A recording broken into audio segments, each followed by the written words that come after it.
أغرقت أسواق العالم بمنتجاتها من كل نوع وشكل لانخفاض أسعار منتجاتها وتقليدها كل شيء.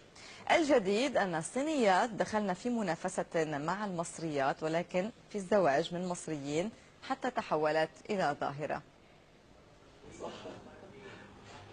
قصة حب ربطتهما منذ 22 عاما أثمرت عن زواج لم تقف الجنسية في وجهه. أشرف قاسم مهندس مصري وزوجته التي تحمل الجنسية الصينية نيت تشاتشا تعيش في القاهرة ولا تزال تحتفظ بجذورها الصينية. وكانت مترجمة المشروع، فكان معظم التعامل معها يعني. ابتدى التعامل الكتير والكلام الكتير، ابتدينا نعرف بعض أكتر، ابتدينا يتولد عاطفة بيننا وبين بعض، فقررنا إن شاء الله ربنا يكرم والأمور تمشي كويس. وابتدت تسعى عن الإسلام برضو ودخلت الإسلام. يعني أنا أوي مرة تيجي رمضان صح؟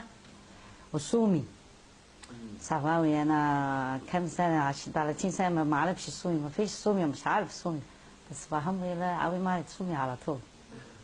بس صح، بس الحمد لله كويس.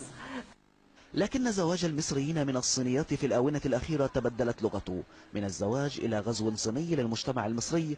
هكذا رأت وزارة الأسرة والسكان المصرية التي حذرت من أن أعداد الفتيات الصينيات الوافدات إلى مصر بدعوى التجارة وتسويق السلع الصينية في تزايد مستمر.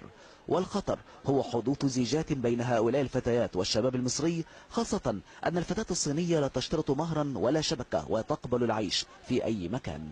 دي مش جوازة بقى فيها أجود ولا حاجة، لا دي بالعكس، دي فيها ضرر ولكنها أرخص، فممكن تكون فيها طبعا خطورة على البنت المصرية. اختلف الأمر هنا، فعائلة المهندس أشرف استندت إلى مبدأ الأسرة، وكانت ثمرة الزواج بنتين تعتزان بثقافتهما المصرية والصينية. بيعجبني في الصين ونفسي أشوفه هنا في مصر، التقدم والتغيير السريع، وكل سنة بنروح من هناك نشوف حاجة جديدة. هو الأول ماما تعلمني صيني، فبنروح هناك بتدرب على اللغة وكده، برضه مع قرايب ماما وكده، فبتدرب على اللغة بتبقى حلوة يعني. نيت تشاتشا رأت خطورة زواج الشباب المصري من الصينيات الوافدات لاعتماده على لغة المصلحة ومنها التأشيرة والإقامة إلى آخره. بقي هنا معنى العائلة الذي اختفى في زيجات أخرى. محمد عبد الله، العربية، القاهرة.